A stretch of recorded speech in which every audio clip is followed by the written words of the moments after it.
Grounded is a story survival sandbox made by the one and only Obsidian Entertainment, the studio behind games like Pillars of Eternity, The Outer Worlds, Fallout New Vegas, and now the hit game Grounded. This game takes you back to the 90s with titles like Honey, I Shrunk the Kids, because you play as 4 teenagers who end up shrunk in their backyard. No recollection of what happened or how they got there, but now they're on a quest to survive the dangerous insects and critters in the backyard and to try to make their way to becoming big again. To start off with the positives is the story, because unlike most survival sandbox games, Grounded has an actual story with meaningful progression points. You can uncover hidden secrets and lore as part of the plot, which includes notes and audio logs left by the strange Dr. Wendell. And there's this natural progression as you start to discover some of the scientific abnormalities of the backyard. Without any spoilers, the story is definitely solid with lore to explore if you're so keen to it, and the overall narrative flows pretty well. There's also alternative endings depending on if you've discovered enough of secrets of the backyard or not. So there's a heavy motivation to find everything so you can get the true ending of the game. Next is the actual items and wearables of the game. As a survival game, it has all of the basics of what you need to survive in the backyard. So you get tools such as a repair tool or axes, and weapons such as spears and daggers. There's also some RPG elements where there are different armor sets you can craft, which give you some armor buffs if you make a set of armor. For example, you can fight off ants, and with the ant parts that they drop, you can craft a set of ant armor, and that gives you a buff of being able to carry more items. Speaking of which is the progression of the game. As a survival game, I'll compare it to the likes of Minecraft and Ark, where you start off with these weak tiers of weapons and items that you can craft, such as stone axes, stone hammers, clover armor, and more. These resources you gather from either the backyard around you or by beating insects who drop specific insect parts with various drop rates, some being rarer than others. You can then scan these items in these research centers located around the map so you can learn how to craft new items from those new resources. Around the map, you will also find these science points that upgrade your science knowledge. This also gives you different unlockables later in the game. In addition to all of that, you can also level up your character's stats by finding milk molars, which either increases your health, your stamina, the number of items you can carry in one slot, or upgrading the number of mutations you have. Mutations are unlocked when you do a sort of accomplishment in the game. So for example, if you find a lot of landmarks, you can unlock a mutation to run faster. Or if you kill a ton of ants, you can get a mutation of Ant Annihilator, which gives you bonus damage against ants. Naturally, this leads us to the insect and critters variety in the game, and there's actually a ton of monsters to gather resources from, around 60 total creatures. Some insects will have a subspecies, such as red ants having red worker ants and red soldier ants, each with different item drops with some overlap between them. This is a common theme of the game and adds to the variety of the insects. There's also some major bosses which you are forced to battle through the story because they give you specific drops that you need to craft new scientific tools and weapons. As you explore more of the backyard, you'll notice that the newer insects are much stronger than the previous ones, so you'll need to build up your armor and weapons in order to take them down. Now let's talk about the biomes, and there's a ton of variety of biomes in this game. Each of them feel unique and a natural part of the backyard, which is very surprising to do. So without delving too much into the details, there are some biomes where you can even go underground. There's the pond biome, which you can swim in and need new equipment for in order to increase how long you can hold your breath underwater. Or very hot biomes where you start sizzling if you spend too much time in the sun. Then let's get into the game mechanics. As you can imagine, in a survival game, you have to use these tools and weapons to gather resources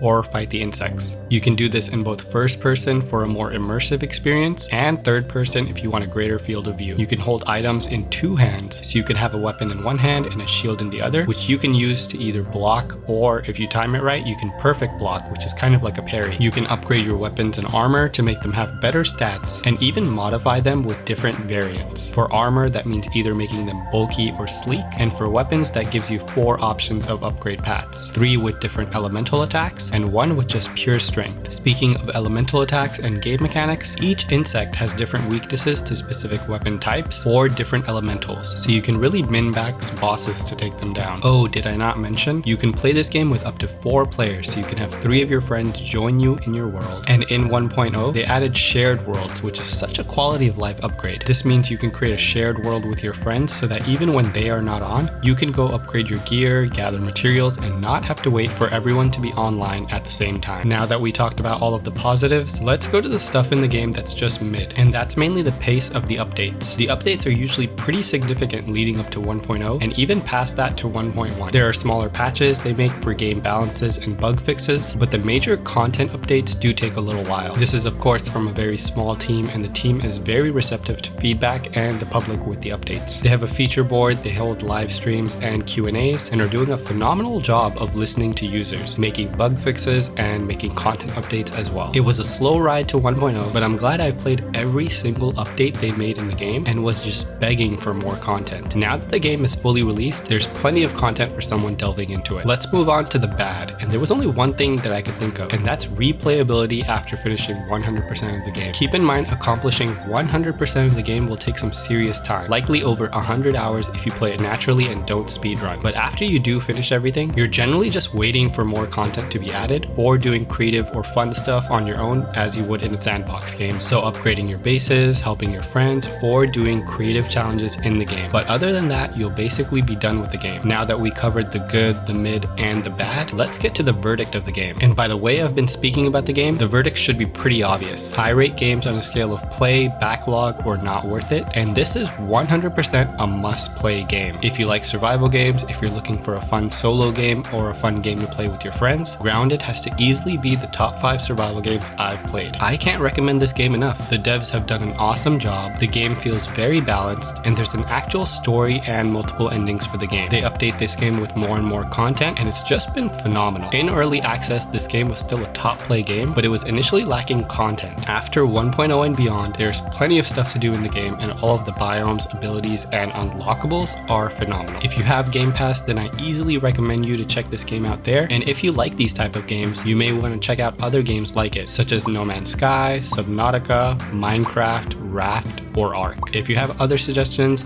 leave them in the comments below.